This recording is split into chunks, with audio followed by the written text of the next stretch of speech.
Hello， 大家好，我们是月猫玩家。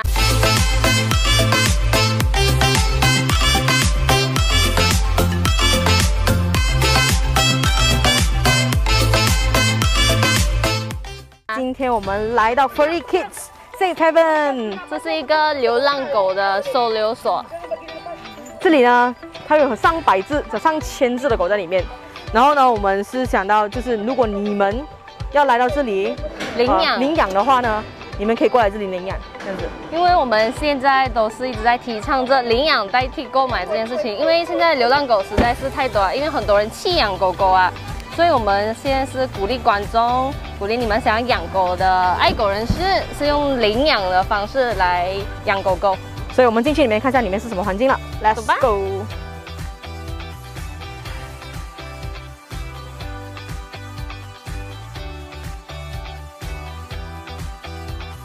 所以你们可以看到我们前面的那个一间间的房子，他们是那个 quarantine shelter， 它里面大概有多少了啊？刚才他说30间吗？30间。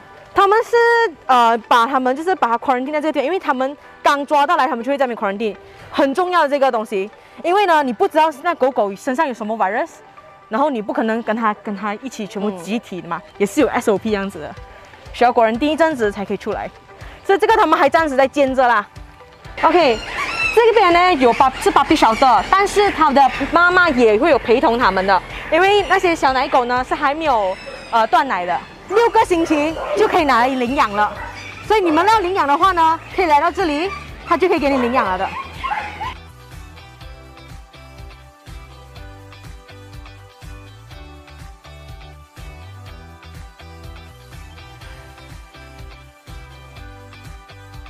所以我们已经来到puppy shelter里面，你可以看到它妈妈是已经 vaccine 了的，所以不用担心哦。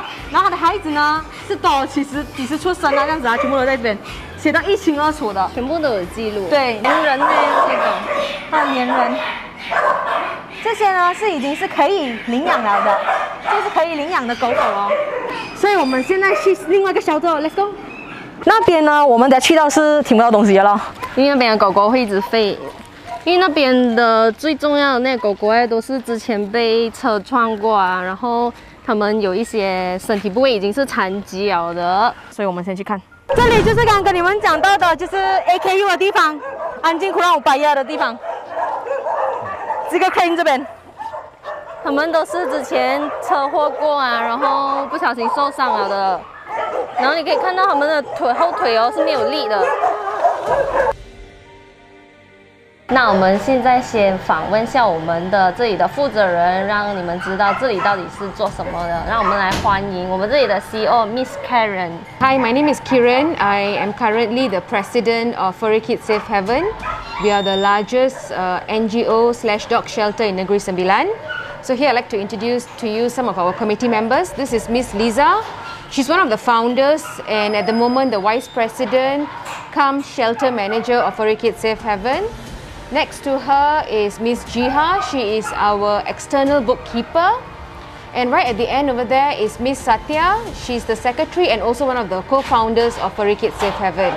And over here we have Pauline, the mascot of FurryKids Safehaven. We have a very straightforward mission, which is that we're dedicated to saving the lives of at-risk dogs. Right? We also collaborate, we communicate, and we educate about the importance of dog rescue and welfare. So that's our mission. As for our vision, we strive for a country where pets and strays, when we say pets and strays, including dogs and cats, so all sorts of pets, they have a safe and loving environment. Yes, how long this organization has been running? Okay, so FurryKids Safehaven was first registered with ROS on the 5th of December 2017. How our journey started was when about 70 dogs from Kuala Lumpur was brought down to Seremban. They were all supposed to be put to sleep. So we rescued, one of our founders rescued them, brought them to Seremban, and that's how the shelter was established. Can we know what's the problem you're facing currently? Okay, there are many problems.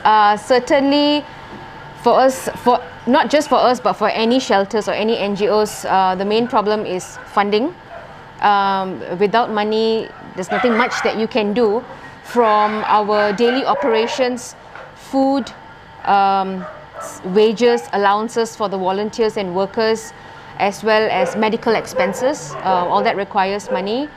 So our operational costs in a month can range between 90,000 to 110,000 ringgit.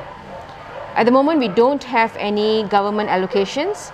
We rely fully on public support, public donations. We are also implementing trap, neuter and release program with the local council here in the hope of reducing the overpopulation of strays, and also in the hope of giving them a better chance at survival out there. So that also incurs a lot of cost for the neutering and spaying expenses as well.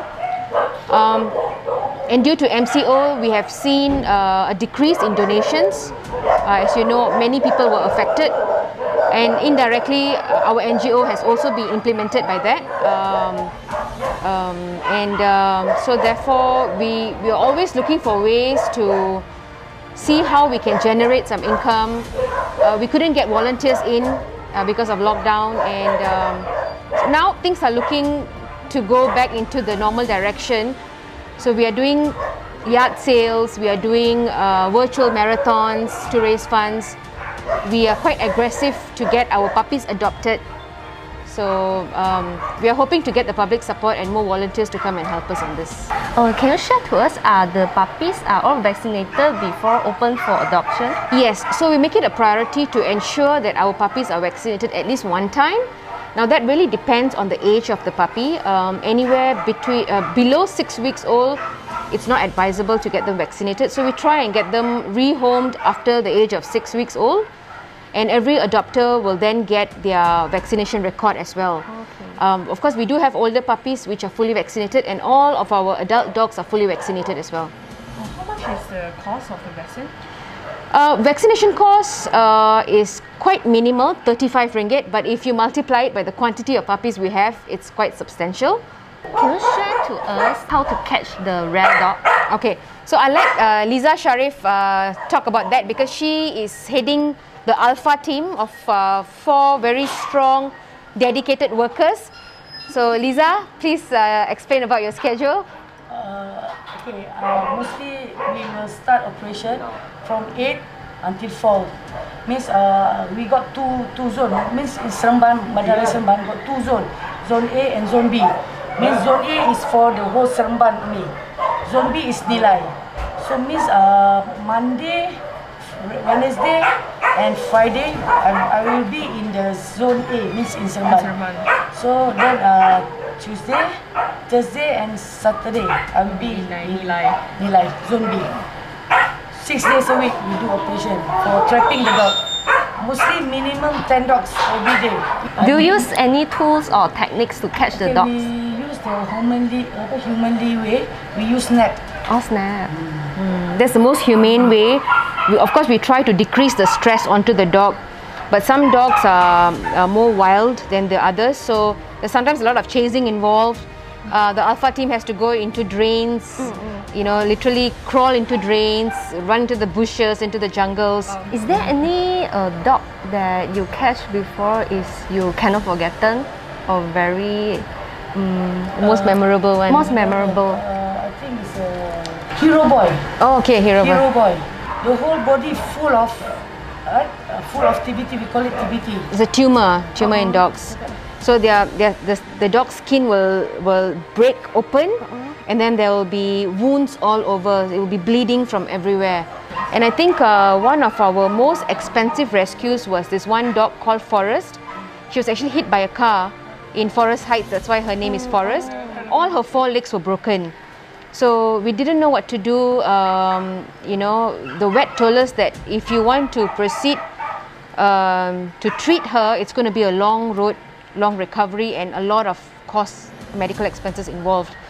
But all of us, because we are a no-kill shelter, we are a zero-kill shelter, we will always go all out to save as much as we can. So we decided to send her to Damansara, to a vet, and we raised funds specifically for this case of a Forest. Her bill came up to 18,000 ringgit.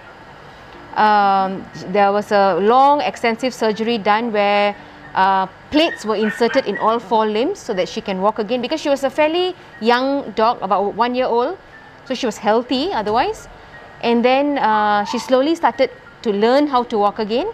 Then she was sent to a rehab center. She had to go through physiotherapy. And then we boarded her in a home who was taking care of her.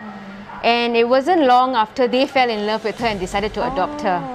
So that was a happy ending. Yes, she got adopted. I thought we can see her. So you name every dog when you rescue them? Typically, yes. Yes, we do. You memorize so many dogs. She's very good because she names them, so she knows all of their names. Yeah. Okay. We are still learning. So, as you know, Liza Sharif is the vice president. She's also the shelter manager.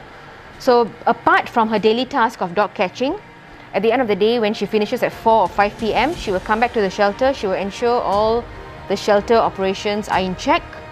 Everything is normal. The dogs are fed. The places are clean. There's no problem.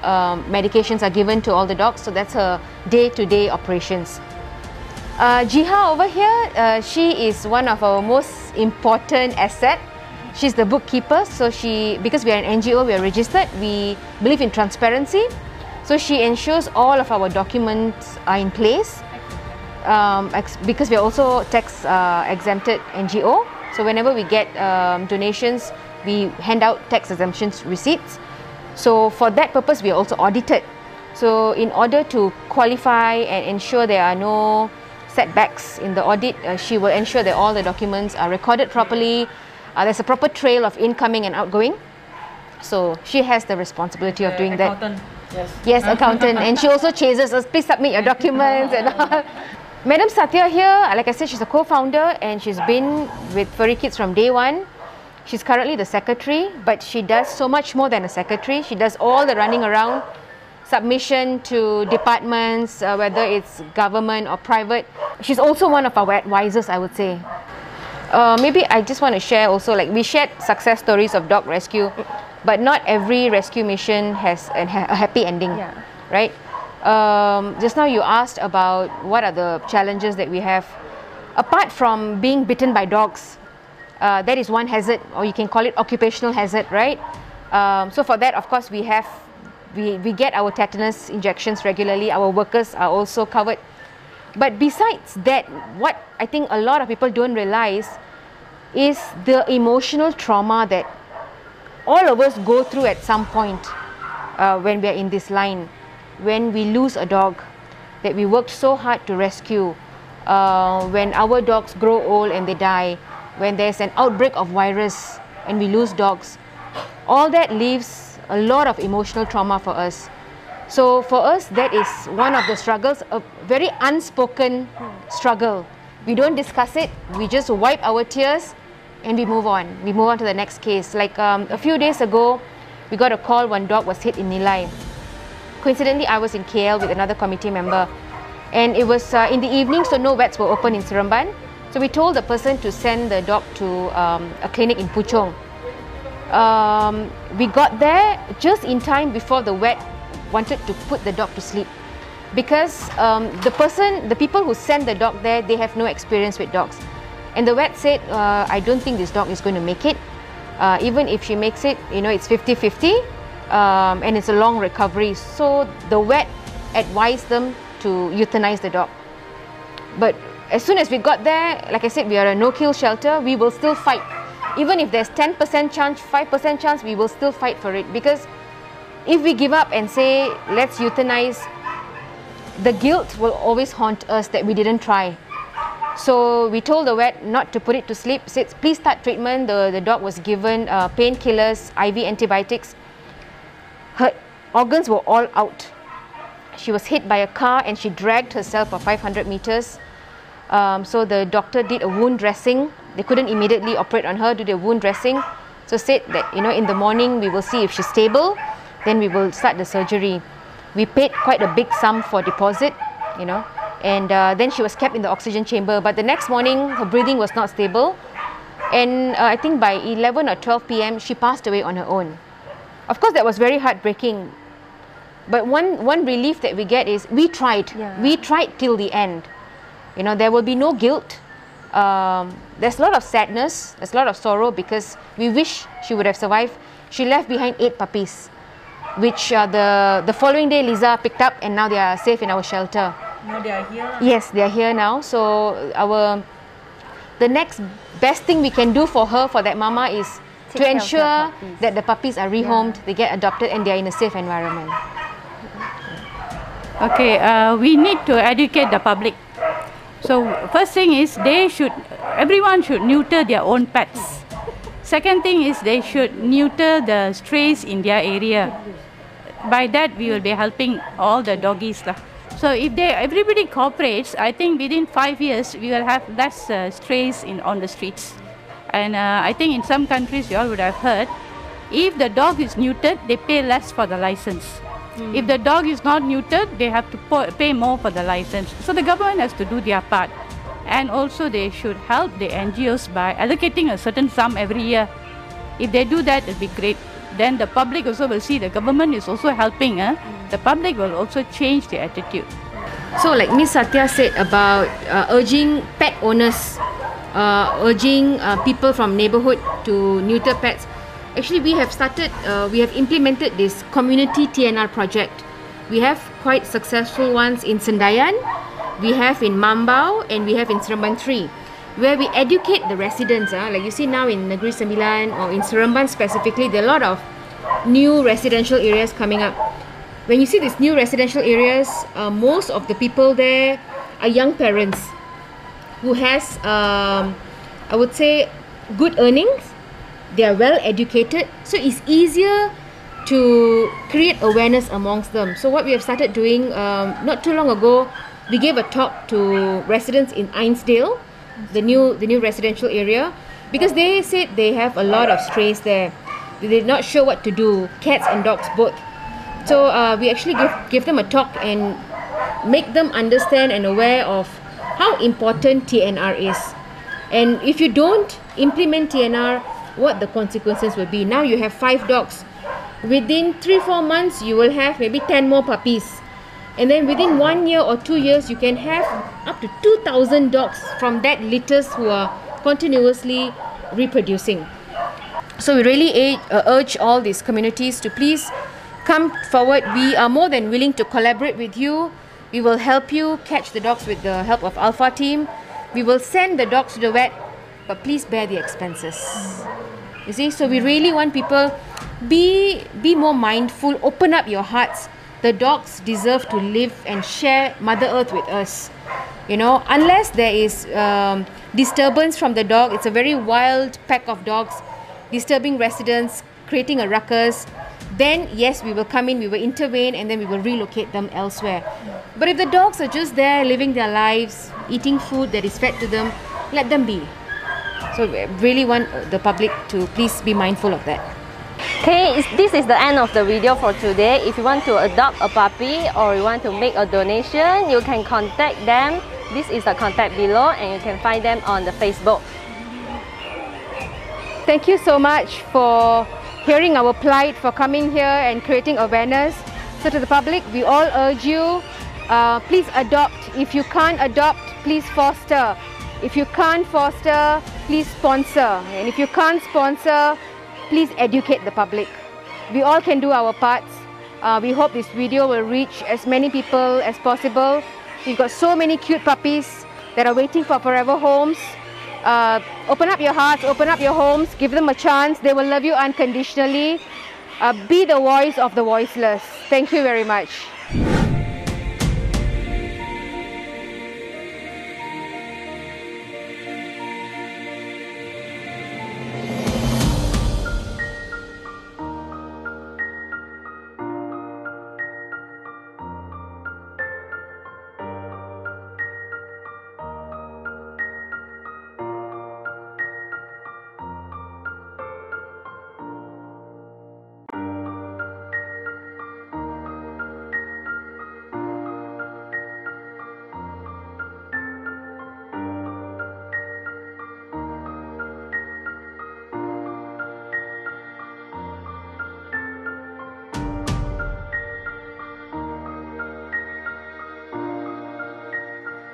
好，所以我们已经离开了刚刚的收留所，因为那边是的环境实在是太嘈杂了，我们现在来到一个比较安静的地方，然后我们今天要总结一下今天我们体验过的所有事情。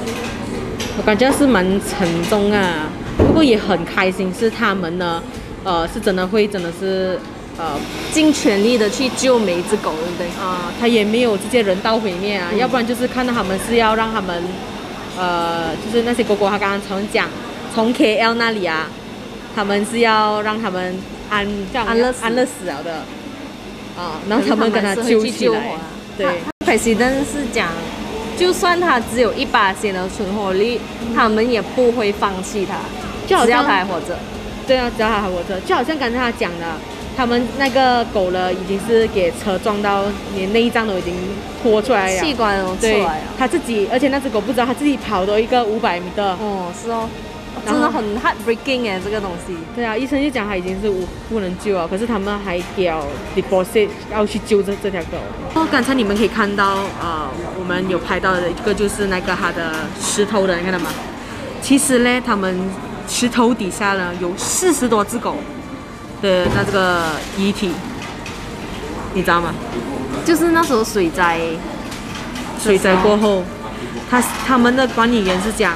他们是想把他们就是带来，让他们感觉到就是一个 family 这样子，所以他在坚持把它埋在那个石头的底下，来纪念他们，让他们感觉到这个是 a part of them 这样子。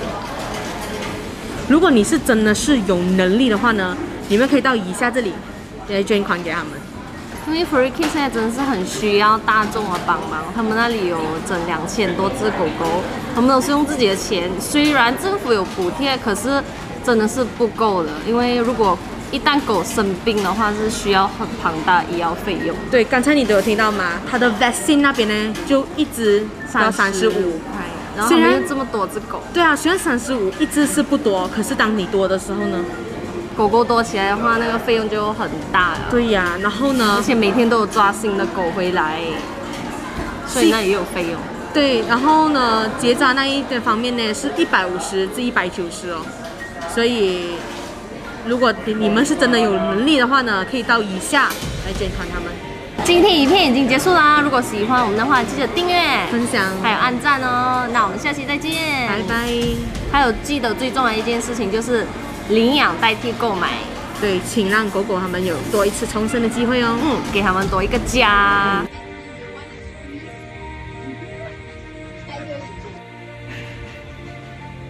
Forrest, come here.